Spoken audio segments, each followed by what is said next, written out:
Sebuah peristiwa yang tidak masuk akal. Ya, karena ukuran atau jarak dari Makkah ke Al-Quds tidak kurang dari 1.200 km. Ya, rasanya sangat-sangat mustahil kalau ada yang melakukan perjalanan, teman-teman sekalian. Maka berangkatlah Rasulullah SAW pada malam hari itu. Peristiwa ini dari Makkah menuju ke Al-Quds disebut dengan Isra, dan dari Al-Quds ini Yerusalem, ya, Allah Subhanahu wa taala memperjalankan nabinya Muhammad SAW ke langit. Nah, dikisahkan dalam banyak riwayat, misalnya dalam kitab Safi Rahman Al-Mubarakfuri, bagaimana pada setiap tangga, setiap langit tersebut Nabi bertemu dengan para nabi sebelumnya. Nabi Muhammad di langit pertama bertemu dengan Nabi Adam, di langit kedua bertemu dengan Nabi Yahya dan Isa, di langit ketiga bertemu dengan Nabi Yusuf, di langit keempat bertemu dengan Nabi Idris, di langit kelima dengan Nabi Harun, di langit keenam dengan Nabi Musa, dan di langit ketujuh dengan Nabi Ibrahim. Dan kemudian setelah itu baginda Rasul menaik ke Sidratil Muntaha, ke Baitul Ma'mur, ya, dan menghadap Allah Subhanahu wa taala. Apa yang didapat oleh baginda Rasul, dan inilah hikmah tertinggi dari peristiwa ini, Nabi mendapatkan perintah untuk melaksanakan salat 50 kali sehari semalam.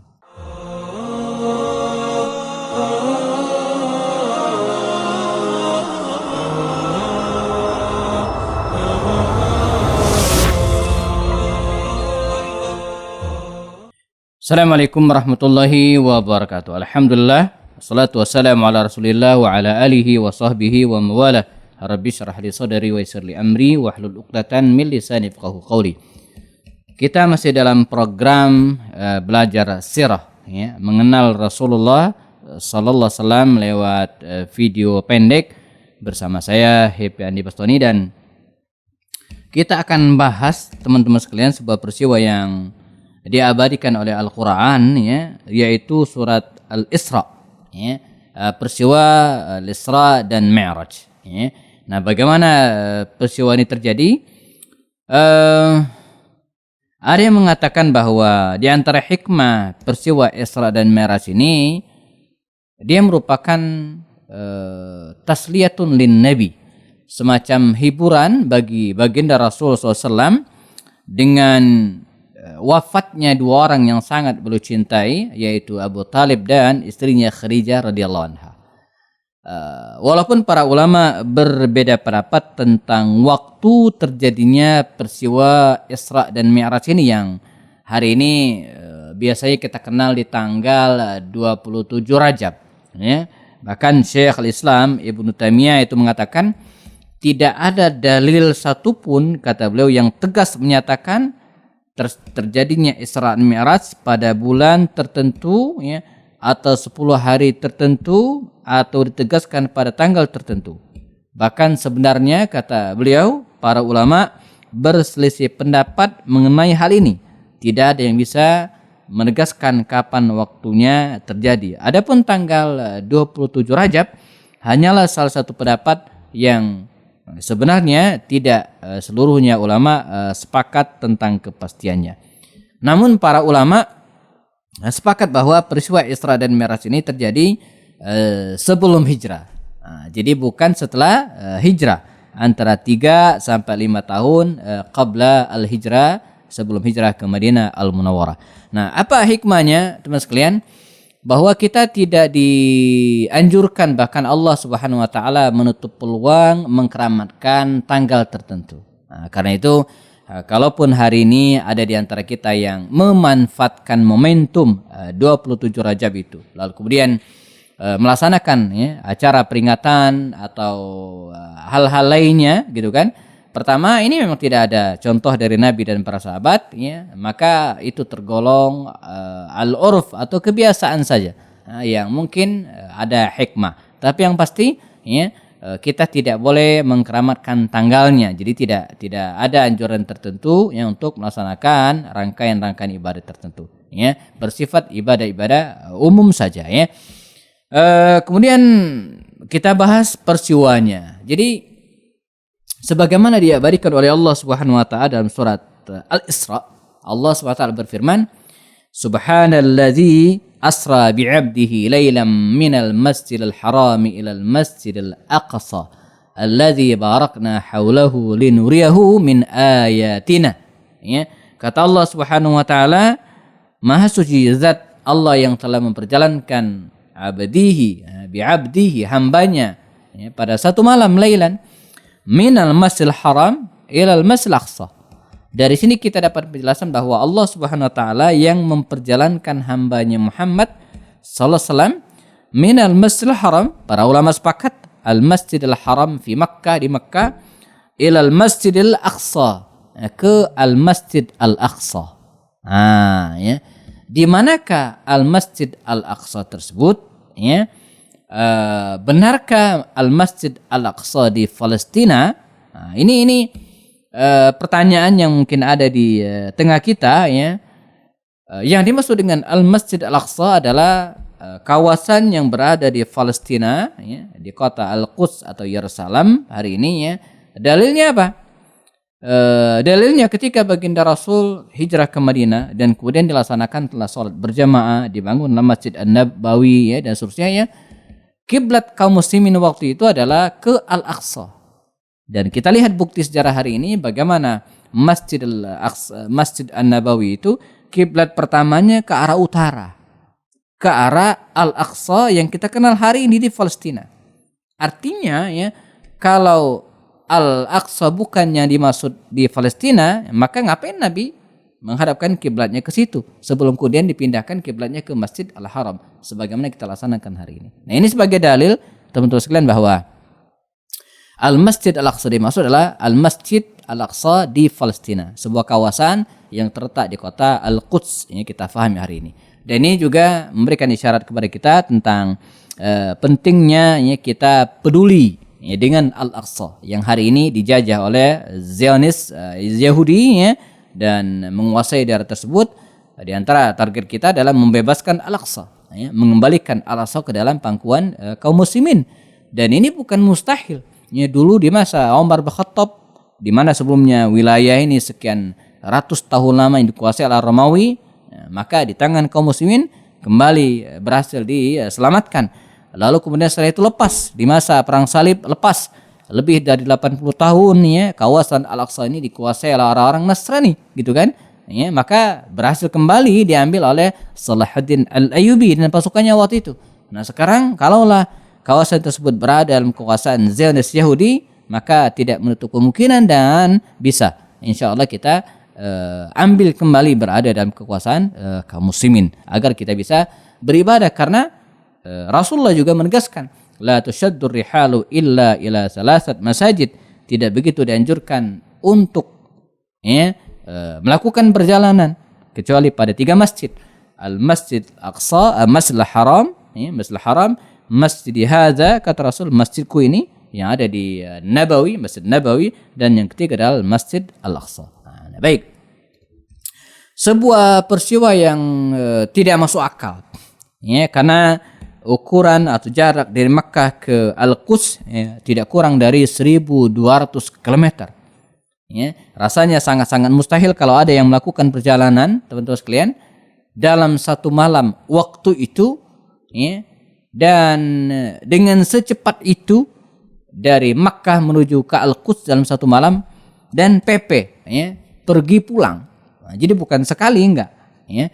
Tapi inilah kekuasaan Allah Subhanahu wa taala. Dan saya kalau kita renungkan, ya, perjalanan baginda Rasulullah SAW ini bukan kali yang pertama dalam bentangan sejarah. Kita lihat misalnya kisah tentang Nabi Sulaiman alaihissalam dan Ratu Bilqis pada waktu itu.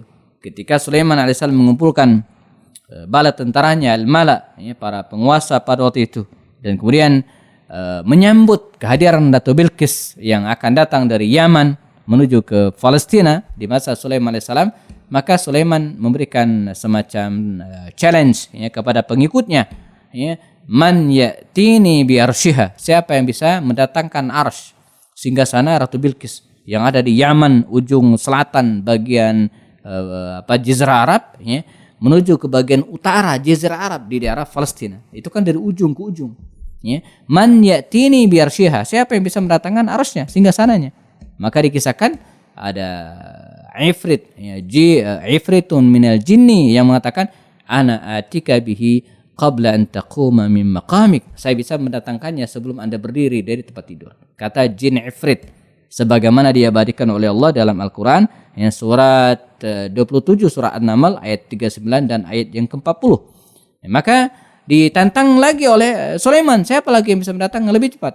Maka disebutkan oleh Allah, qala allazi 'indahu 'ilmun minal kitab. Seorang laki-laki, staf ahli, mungkin ahli IT pada waktu itu, kemudian mengatakan, ana atika bihi qabla an yartadda ilaika tarfuq. Saya bisa mendatangkan singgasana Bilqis itu sebelum yartadda ilaika tarfuq, ujung mata Anda berkedip.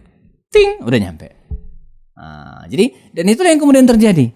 Nah, jadi kalau kita mengingkari peristiwa Isra dan Mi'raj dengan alasan tidak masuk akal, bagaimana dengan kisah Sulaiman ini? Yang juga dalam hitungan lebih cepat dari Isra dan Mi'raj. Kalau Isra dan Mi'raj itu kan 1 malam, ada hitungan jam. Tapi kalau perpindahan singgasana Ratu Bilqis menuju ke istana Sulaiman itu dalam hitungan an yartadda ilaika tarfuq, berkedip mata udah nyampe. Nah, dulu mungkin rasanya mustahil sangat, tapi hari ini mungkin sudah mendekati logika. Bagaimana kita hari ini, teman-teman sekalian, mau mengirim foto sekali enter, klik udah nyampe. Mengirim uang juga demikian, tinggal dalam hitungan menit, detik malah, udah nyampe. Jadi bisa aja di suatu saat dengan kecanggihan teknologi dan kemajuan dunia informasi, saya yakin suatu saat seseorang atau manusia tiba pada titik bisa memindahkan benda-benda padat dalam waktu hitungan enter, klik, gitu ya. Jadi sama seperti sekarang kalau kita mengirim KTP, tidak perlu pos lagi, tidak perlu aplikasi yang lain lagi ya. Cukup ya di foto oleh WA, diproses dalam hitungan menit gitu kan, kemudian sudah dikirim ke tempat yang lain dan diprint dengan benda yang sama. Artinya peristiwa Isra dan Mi'raj ini teman sekalian bukan hal yang mustahil bagi Allah dan sangat mudah terjadi jika Allah berkehendak. Maka berangkatlah Rasulullah SAW pada malam hari itu. Peristiwa ini dari Makkah menuju ke Al-Quds disebut dengan Isra, dan dari Al-Quds ini Yerusalem ya, Allah Subhanahu wa taala memperjalankan nabinya Muhammad SAW ke langit. Dikisahkan dalam banyak riwayat, misalnya dalam kitab Safi Rahman Al-Mubarakfuri, bagaimana pada setiap tangga, setiap langit tersebut Nabi bertemu dengan para nabi sebelumnya. Nabi Muhammad di langit pertama bertemu dengan Nabi Adam, di langit kedua bertemu dengan Nabi Yahya dan Isa, di langit ketiga bertemu dengan Nabi Yusuf, di langit keempat bertemu dengan Nabi Idris, di langit kelima dengan Nabi Harun, di langit keenam dengan Nabi Musa, dan di langit ketujuh dengan Nabi Ibrahim. Dan kemudian setelah itu baginda Rasul menaik ke Sidratil Muntaha, ke Baitul Ma'mur, dan menghadap Allah Subhanahu wa taala. Apa yang didapat oleh baginda Rasul, dan inilah hikmah tertinggi dari peristiwa ini, Nabi mendapatkan perintah untuk melaksanakan salat 50 kali sehari semalam. Ini awalnya ya. Maka turunlah baginda Rasul SAW dan tiba di langit yang ke-6 bertemu dengan Nabi Musa alaihissalam. Ya Muhammad, kata Nabi Musa, wahai saudaraku, apa yang engkau dapatkan dari Tuhanmu? Kita bersyukur ya. Untung waktu itu Nabi Musa ini kepoan gitu ya, pengen tahuan. Coba kalau ngelos saja tuh ya, udah nyampe ke kita 50 kali sehari semalam kita sholat ya. Apa yang kau bawa dari Tuhanmu? Kata Rasulullah, kami diperintahkan untuk melaksanakan sholat 50 kali sehari semalam. Oh, kata Nabi Musa alaihissalam, balik lagi ya, minta keringanan dari Tuhanmu. Fa inna, sesungguhnya umatmu tidak akan mampu melaksanakannya. Saya ini pengalaman, kata Nabi Musa, ngurusin Bani Israel. Engkau tidak akan mampu menyuruh umatku. Maka naiklah Rasulullah menghadap Allah, minta keringanan, dikurangin 5. Turun lagi, kata Musa berapa kurangnya? 5. Jadi 45. Bolak-balik sampai 9 kali, dan terakhir tinggal 5 kali. Kalau mau menurutkan nasihatnya Musa, beliau tetap meminta kepada Muhammad, menyarankan agar kembali kepada Allah, meminta keringanan.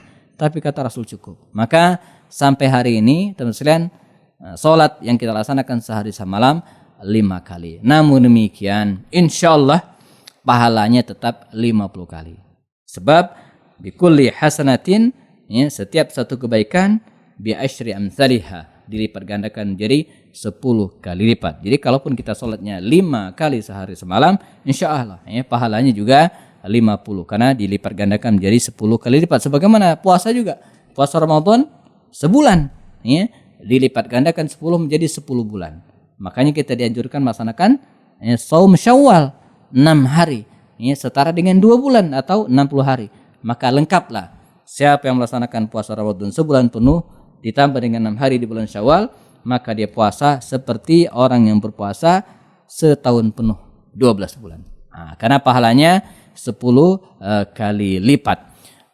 Ada beberapa hikmah yang bisa kita ambil sebagai penutup dalam video ini tentang hikmah Isra dan Mi'raj. Pertama adalah ujian keimanan dengan kejutan yang tidak masuk akal, dan ini bukan yang pertama bagi para nabi. Pada Nabi Musa kita menemukan kejutan itu berupa tongkat bisa jadi ular. Pada Nabi Ibrahim kita menemukan kejutan itu berupa api yang tidak membakar dirinya.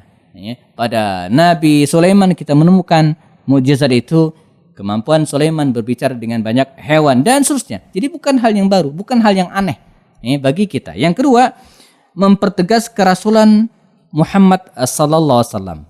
Ini merupakan salah satu mukjizat dan bukti bahwa Muhammad adalah betul-betul rasul utusan Allah Subhanahu wa taala. Dan yang ketiga, dan ini paling penting, ujian bagi kaum muslimin dulu khususnya dan kita juga hari ini, di mana kita harus mengimani sesuatu yang mungkin menurut logika sederhana kita tidak masuk akal, tapi karena yang menuturkan Allah, yang menceritakan Allah dituturkan oleh Rasulullah, maka kita berharap menjadi seperti Abu Bakar yang membenarkan Rasulullah. Bahkan ketika Abu Jahal menyampaikan hal ini kepada Abu Bakar, beliau mengatakan, lebih dari itu saya percaya. Karena itu wajar kalau Abu Bakar dijuluki dengan As-Siddiq, orang yang membenarkan Rasulullah Sallallahu Alaihi Wasallam. Nah, setelah ini apa yang dilakukan oleh Rasulullah SAW? Beliau tidak pernah diam, tapi selalu move on, bergerak. Beliau pergi ke Taif ditemani putra angkat Rasulullah, Zaid bin Harithah. Bagaimana kisah detailnya kita akan bahas di video berikutnya, insyaallah. Saya Happy Andi Bastoni. Assalamualaikum warahmatullahi taala wabarakatuh.